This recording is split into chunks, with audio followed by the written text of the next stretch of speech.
नमस्कार दोस्तों, बहुत बहुत स्वागत आपका मेरे इस YouTube चैनल पर। मित्रों, 14 नवंबर को बाल दिवस है और आप सभी को उसकी अग्रिम बधाई। तो इस उपलक्ष्य में मैं कुछ पुस्तकें लाई हूँ बच्चों के लिए, जिसकी मैं समीक्षा करती हूँ। और इसी कड़ी में अगली पुस्तक है नई दिशा। ये बाल कहानी संग्रह है और इसकी रचिता हैं, आप देख सकते हैं, सुकीर्ति भटनागर जी। ये इसकी रचिता हैं। और अब मैं आज इस पुस्तक के बारे में बात करूंगी। हार्ड बाउंड में 2023 में प्रकाशित हुई है और साहित्यागार जयपुर से प्रकाशित हुई है। मूल्य 200 रुपये, पृष्ठ 106। परिचय देना चाहूंगी सुकीर्ति जी के बारे में। सुकीर्ति जी जिला सियालकोट पाकिस्तान में जन्मी, पटियाला पंजाब निवासी हैं। इन्होंने एमए हिंदी किया है। 38 पुस्तकें आ चुकी हैं, 6 पुस्तकें पंजाबी में आ चुकी हैं और कहानियाँ इनकी मराठी में, और एक उपन्यास कन्नड़ में अनुदित हो चुका है। उत्तर प्रदेश हिंदी संस्थान द्वारा इन्हें बाल साहित्य भारती सम्मान मिल चुका है। इसके अलावा ढेर सारे पुरस्कार इनकी झोली में हैं। और अब मैं बात करूंगी फ्लैप पर। फ्लैप पर लिखा है डॉक्टर सुषमा शर्मा जी हैं। ये सचिव राजस्थान लेखिका साहित्य संस्थान जयपुर की हैं। इन्होंने लिखा है, भले ही ये कहानियां बालकों एवं किशोरों के लिए लिखी हुई हैं, वरिष्ठ नागरिक पाठकगण भी इन कहानियों को पढ़कर भूले बिसरे दिनों की ताजगी दे सकते हैं। जी दोस्तों, ये कहानियां मैंने पढ़ी हैं और मुझे लगता है ये सभी वर्गों के लिए ये कहानियां बहुत अच्छी हैं, सिर्फ किशोरों बच्चों के लिए ही नहीं। और अब मैं बात करती हूँ आत्मकथ्य की। सुकीर्ति जी ने अपने आत्मकथ्य में बच्चों के लिए लिखा है कि बात मन की बच्चों के साथ। देखिए क्या कहती हैं बच्चों के लिए। ये कहती हैं, ऐसी कहानियां जिनसे आपकी समस्याओं का निदान हो, आपकी जिज्ञासाएं शांत हो, साथ ही आपका स्वस्थ मनोरंजन भी हो, सार्थक कहानियां कहलाती हैं। तो बच्चों, यदि आपको इस पुस्तक की कहानियां अपने मन के अनुरूप लगती हैं, आपके मन की उथल पुथल को शांत करती हैं और सही ढंग से जीने की प्रेरणा देती हैं, तब तो ठीक, अन्यथा मेरे लेखन का कोई अर्थ नहीं रह जाता। सुकीर्ति जी, आपकी कहानियां मैंने पढ़ी और सच में ये सार्थक कहानियां हैं। बच्चों की समस्याओं का निदान भी करती हैं, उनकी जिज्ञासाएं भी शांत करती हैं, उनका मनोरंजन भी करती हैं। इस तरह से ये कहानियां बहुत उपयोगी हैं बालकों के लिए, प्रेरणादायक। और इसमें चित्र बने हैं साथ साथ कहानियों के। हरीश वर्मा जी ने जो बनाए हैं, इन्होंने उनका भी धन्यवाद किया है। और मैं समीक्षा की बात करती हूँ तो बालकों और किशोरों के लिए रची गई 12 कहानियां बच्चों के मन की बातें हैं और शिक्षा प्रदान करती हैं। सरल, भोला, निश्चल, संवेदनशील बचपन एक दिशा चाहता है और ये कहानियां ऐसी ही हैं। किसी की उंगली थाम अपने मन की उथल पुथल को शांत करना चाहता है बच्चा मन। ये कहानियां ऐसी ही हैं। प्रत्येक कहानी के साथ, जैसा मैंने बताया, सुंदर चित्र बने हैं और ये कहानियों के अनुरूप बने हैं।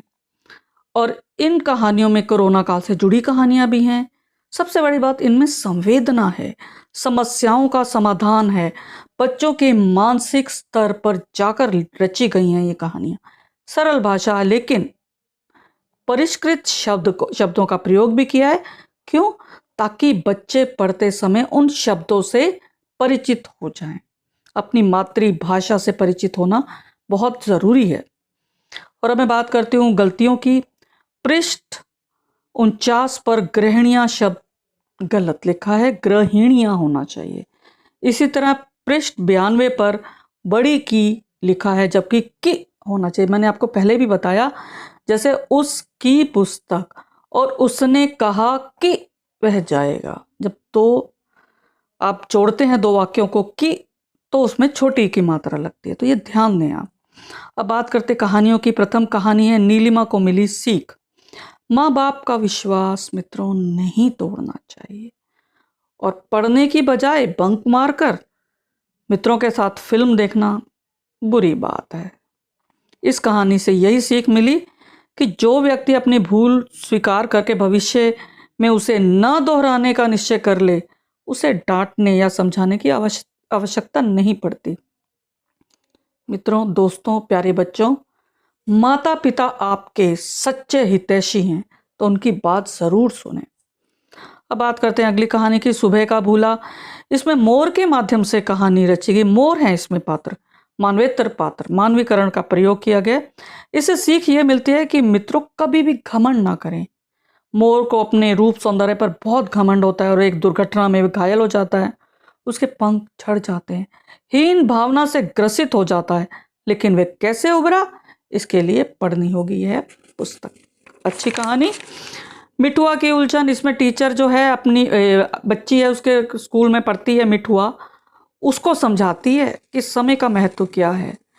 अक्सर बच्चे काम को टालते रहते हैं, तो काम को गंभीरता से ना लेना गलत है। तो इसमें टीचर उसे समझाती है, समय किसी का इंतज़ार नहीं करता दोस्तों, तो समय के साथ हमें सभी कार्य कर लेने चाहिए। इसी तरह प्यारी दादी है। इसमें दादी पोती को प्यार करती है, लेकिन पोती को लगता है नहीं दादा प्यार करते, क्योंकि दादा उसके साथ समय बिताते, कहानियां सुनाते हैं। लेकिन दादी उसे जिम्मेदार बनाना चाहती है, इसलिए उसकी गलत बातों पर टोकती है जो उसे बुरी लगती है। लेकिन बाद में उसे समझ में आती है नहीं, दादी भी उसे उतना ही प्यार करती है जितने दादा। आपको भी ऐसा लगता होगा ना कभी कभी। और एक कहानी है मैं हूं ना।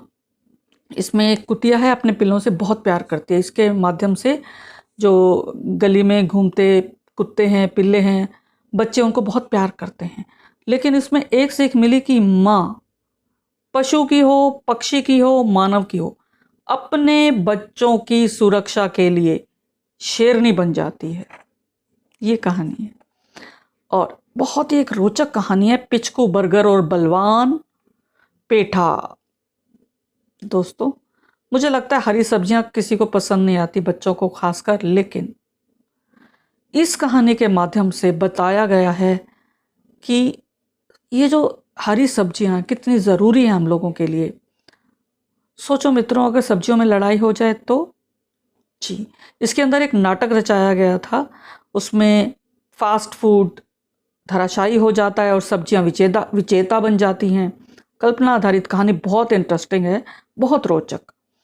हरियालीपुर, तेजीपुर 2 जगह होती हैं, वहाँ पर फास्ट फूड कितना नुकसानदेह होता है, ये बच्चों को समझाने के लिए बताया गया। इसमें ये भी बताया गया है कि स्कूल प्रशासन मेनू बनाकर देता है, फिर डॉक्यूमेंट्री फिल्में दिखाते हैं। ये जो इसमें नाटक दिया गया, मुझे लगता है कि हर स्कूल में खेला जाना चाहिए ये जो नाटक है। इसके अंदर मैं पढ़ना चाहूँगी, पृष्ठ 51 पर मुझे बहुत ही अच्छी बात लगी। इसमें बताया गया है, उस साथ में उन्होंने डॉक्यूमेंट्री फिल्म दिखाई, कार्टून फिल्में दिखाई प्रशासन ने, साथ ही उन्हें ऐसे टिफिन बॉक्स उपलब्ध कराए जिन पर गुणकारी भोजन को अपनी अनोखी प्रतिभा एवं कौशल की कुंजी बताने वाली कार्टून फिल्मों के पात्रों के स्टिकर लगे थे। धीरे धीरे कार्टून फिल्मों में अनोखे कारनामे करने वाले पात्र और प्रिय भोजन स्वाभाविक रूप से बच्चों को अच्छा लगने लगा। जैसे कार्टून था एक पॉप आइस, इसे खाकर ही शक्तिशाली बनता है।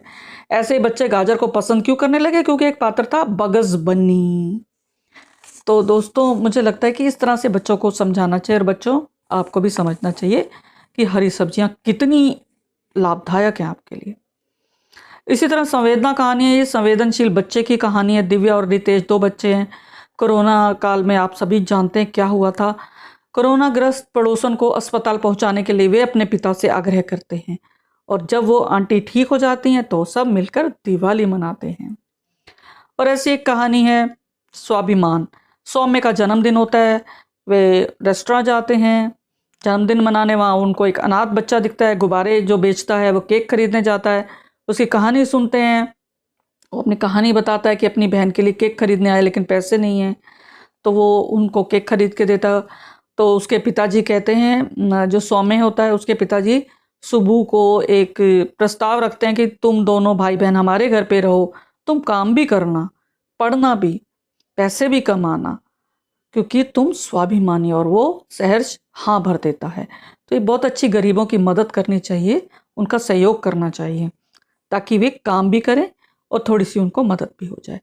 एक कहानी है ऐसा क्यों है। इसमें मणि है, वो माँ से जब देखो प्रश्न पूछता है, वह जिज्ञासु है।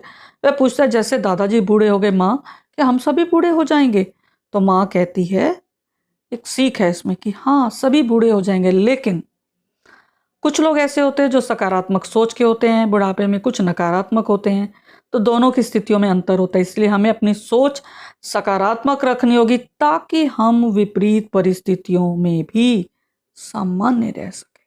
बहुत जरूरी बात है। सबके साथ होता है, सबके साथ विपरीत परिस्थितियां आती हैं, लेकिन कुछ लोग सह जाते हैं और कुछ शोर मचाते हैं।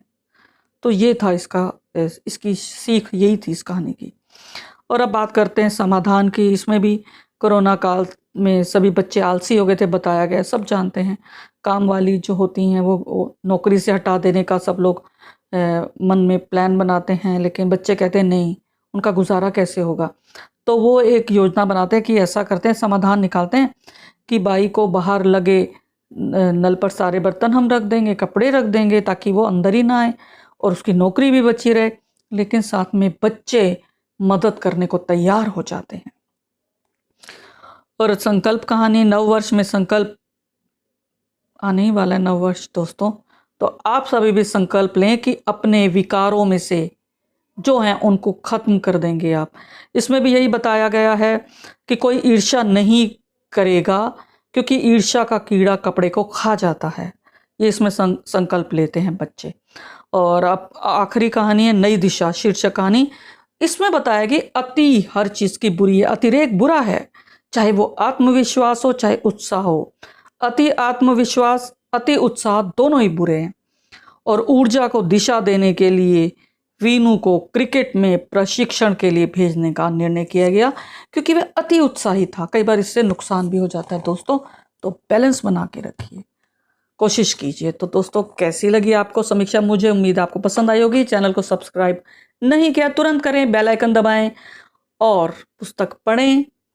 साथ ही वीडियोस को पसंद करें, लाइक करें, कमेंट करें। और मेरे साथ जुड़े रहने के लिए एक बार फिर से आपका तहे दिल से शुक्रिया, धन्यवाद दोस्तों।